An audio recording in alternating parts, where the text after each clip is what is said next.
OBC आरक्षण नहीं बल्कि मुस्लिम आरक्षण को लेकर के जो अपना फैसला दिया है वह स्वागत योग्य है। माननीय उच्च न्यायालय कोलकाता ने टीएमसी गवर्नमेंट के फैसले को पलटा है और एक जोरदार तमाचा मारा है। कोलकाता हाईकोर्ट ने ओबीसी आरक्षण नहीं बल्कि मुस्लिम आरक्षण को लेकर के जो अपना फैसला दिया है वह स्वागत योग्य है। भारत का संविधान धर्म के आधार पर आरक्षण की अनुमति नहीं देता। वेस्ट बंगाल की मुख्यमंत्री टीएमसी की सरकार ने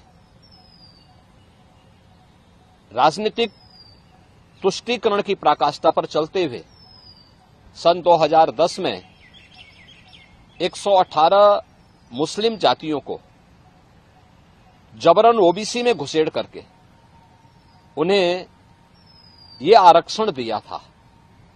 यानी 118 ये जातियां, इसका मतलब ओबीसी का हक जबरदस्ती हड़प रही थी। और इसी असंवैधानिक कृत्य पर माननीय उच्च न्यायालय कोलकाता ने टीएमसी गवर्नमेंट के फैसले को पलटा है और एक जोरदार तमाचा मारा है। यह कार्य असंवैधानिक था और इसको अनुमति नहीं दी जा सकती है। स्वाभाविक रूप से बाबा साहब भीमराव अंबेडकर ने भी देश के संविधान सभा में इस बात को कहा था, बार बार कहा था। आरक्षण भारत के अंदर अनुसूचित जाति जनजाति के लिए और मंडल कमीशन के बाद ओबीसी के सामाजिक और आर्थिक पिछड़ेपन को ध्यान में रखते हुए यह आरक्षण की व्यवस्था की गई थी। लेकिन धर्म के आधार पर आरक्षण की इजाजत भारत का संविधान कभी नहीं देता। और बाबा साहब भीमराव अंबेडकर ने इसके लिए बार बार देश को वार्न किया था कि धर्म के आधार पर भारत का विभाजन हुआ था।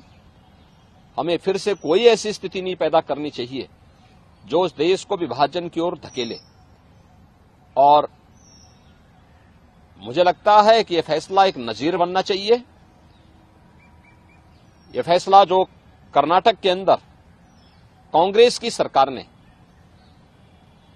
ओबीसी के अधिकार पर इसी प्रकार की सेंधमारी करते हुए मुसलमानों को आरक्षण देने का काम किया है, और कांग्रेस की सरकार ने आंध्र प्रदेश के अंदर भी इस प्रकार की जो शरारत की थी, इसका जोरदार जवाब दिए जाने की आवश्यकता है। और मुझे लगता है कि किसी भी प्रकार के उस कार्य को जो असंवैधानिक हो, भारत के विभाजन की आधारशिला रखने वाला हो, भारत को कमजोर करने वाला हो, उसको कतई स्वीकार नहीं किया जाना चाहिए। देश की कीमत पर राजनीति की जो नीति चल रही है, खासतौर पर कांग्रेस और इंडी गठबंधन से जुड़े हुए दलों में जो होड़ लगी है, इस होड़ को पूरी तरह खारिज किया जाना चाहिए और इसको बेनकाब किया जाना चाहिए।